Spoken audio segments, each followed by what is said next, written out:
প্রতিটি দেশ বা শহরের রয়েছে নিজস্ব কিছু বিশেষ স্থান, মানুষ, খাবার বা ইতিহাস। এই ঐতিহ্যের জন্য সেই শহর বা দেশ বিশ্বে সুপরিচিত হয়। পর্তুগালও ঠিক তাই, হাজার বছরের ইতিহাস বহন করা এই পুরনো দেশে রয়েছে ঐতিহ্যের ছড়াছড়ি। পর্তুগালে এমন একটি শত বছরের মিষ্টি জাতীয় খাবার হয়েছে যার বিশ্বে সুপরিচিত। পাস্তেল ডি নাতা একটি জনপ্রিয় পর্তুগিজ ডেজার্ট। এটি মূলত একটি ক্ষুদ্র স্মৃত কাস্টার্ড টার্ট যা মিষ্টি এবং ক্রিস্পি খোলের মধ্যে একটি ক্রিমি কাস্টার্ড ভরপুর থাকে। এই ডেজার্টটি পর্তুগালের একাধিক অঞ্চলে তৈরি হয়, তবে সবচেয়ে বিখ্যাত স্থান হল পর্তুগালের লিসবনের বেলেম অঞ্চলে। নাতা শব্দটি সাধারণত পর্তুগিজ ভাষায় ব্যবহৃত হয় এবং এর অর্থ হল ক্রিম বা কাস্টার্ড ক্রিম।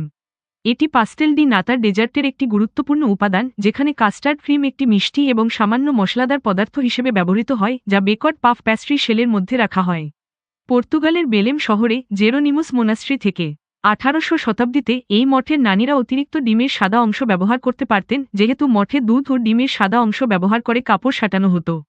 এর ফলে ডিমের কুসুমগুলি অপ্রয়োজনীয় হয়ে পড়ে এবং তারা সেগুলি কাস্টার্ড ক্রিম তৈরি করতে ব্যবহার শুরু করেন।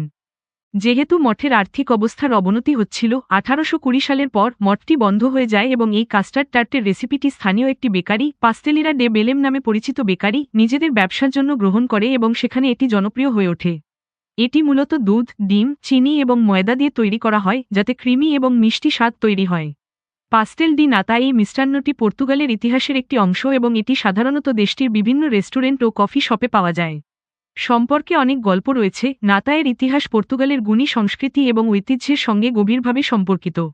পর্তুগালের এই ঐতিহ্যবাহী মিষ্টান্ন যা বিশ্বের বহু দেশে জনপ্রিয় আর প্রতি বিশ্বের বিভিন্ন দেশ থেকে ভ্রমণে আসা পর্যটকদের সকালের নাস্তা বা বিকেলের নাস্তার পছন্দের শীর্ষে এই মিষ্টান্ন খাবার। পর্তুগিজরা মনে করে এটি পর্তুগালের সাংস্কৃতিক ঐতিহ্যের একটি অংশ এবং এই মিষ্টান্নটির ঐতিহ্য এবং ইতিহাস পর্তুগালের মানুষের হৃদয়ে একটি বিশেষ স্থান দখল করে আছে সেই শত বছর আগে থেকেও এখনও।